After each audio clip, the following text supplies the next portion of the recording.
Not everyone appreciated the details of President Barack Obama's new immigration reform plan. Here is an awesome compilation of the right-wing reaction put together by producer J.R. Jackson. He's damaging the presidency itself. He undermined, in my view, the moral integrity of immigration law and basically even the constitutional separation of powers.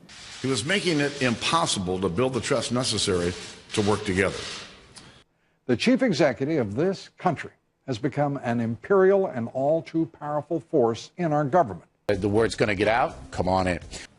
And the action by the president yesterday will only encourage more people to come here illegally. It is very clear that he is making an announcement to all those people around the world waiting to get into the U.S. legally that they are chumps. Our immigration system is not broken. Feels good to him to grant amnesty to illegals. Now, they're not calling it amnesty. The president granted, in effect, amnesty to 5 million people. What is broken is the presidency. And I warned the president over and over that his actions were making it impossible for me to do what he wanted me to do. I don't know of a single dictator who has ever done anything where they said we're doing it, we're breaking the law. When Hitler invaded a neighboring country, he said he was simply taking back German land on the Lebensraum. Okay, so we got pretty quickly to Nazis there. That's hilarious. That's hilarious. Yeah. That's hilarious. Exactly. Jeff Sessions, Lou Dobbs, Bill O'Reilly, John Boehner, Michael Savage, Charles Krauthammer, right? I mean, right? Who's the? I mean, this is the. You know, to Jimmy's point about immigration, like, man, good luck holding on with these guys. Yeah. This is what is. I mean, because notice who wasn't in there. And now, granted, I didn't see everything. And Jr. maybe jump in and tell us. But I mean, no Jeb Bush, who's good on immigration because he's sane and has a Colombian wife and kids who look like they're immigrants, and Ted Cruz, who did speak out, but Ted Cruz is a lunchbox. Ted Cruz is a crazy person. He believes in Hobbit homes, but no Marco Rubio, you know, because if this is going to be the reaction, then politically, obviously, this was the greatest decision ever.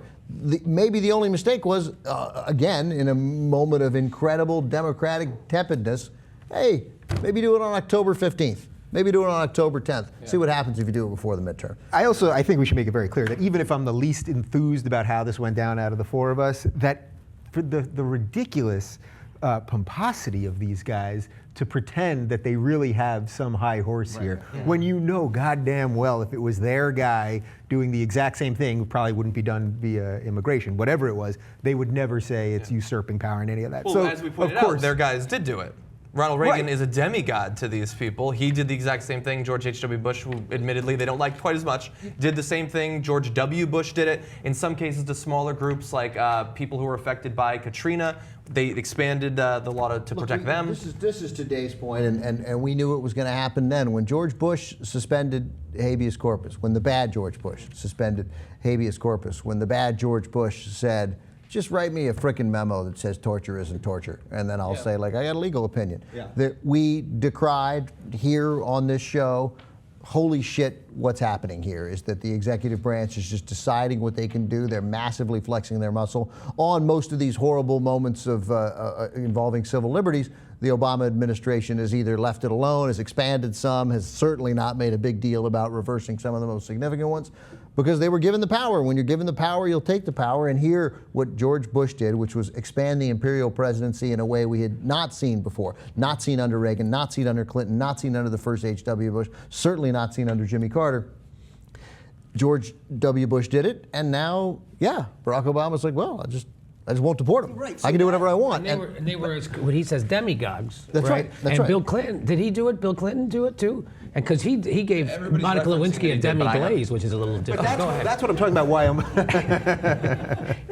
That's what I'm talking about. Why I'm worried about where it leads, because we're also in a war with Syria without congressional authority. The president just saying we're going to go ahead and do that, and then they get a legal opinion that says, oh, we can kind of do it because we're in Iraq and whatever it is. So I would be more worried about the principle of this, what it means for the future, than just the specific. The principle. The principle. You know what? I was at Thomas Jefferson's house in Monticello a couple months ago, and I think maybe a lot of that stuck with me. We need dead. Extremely dead. How are his slaves?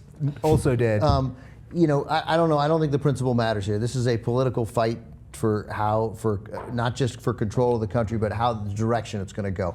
And look, I'm an optimistic guy. My father was optimistic, so I took that from him. Like, I would like to see a fighting spirit in the left.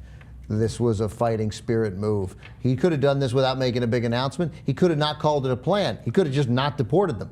Yeah. He could have just authorized the ICE to, no, don't do that anymore. We're not deporting those people.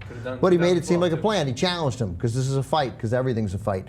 But yeah, George W. Bush started a terrible thing, and Barack Obama has not decided to go back to it. In his defense, I wouldn't go back to it with this Congress. I wouldn't do it. Yeah, I'd be the same imperial presidency. I wouldn't have I'd restore habeas corpus, and I wouldn't torture people, although we have done less torturing.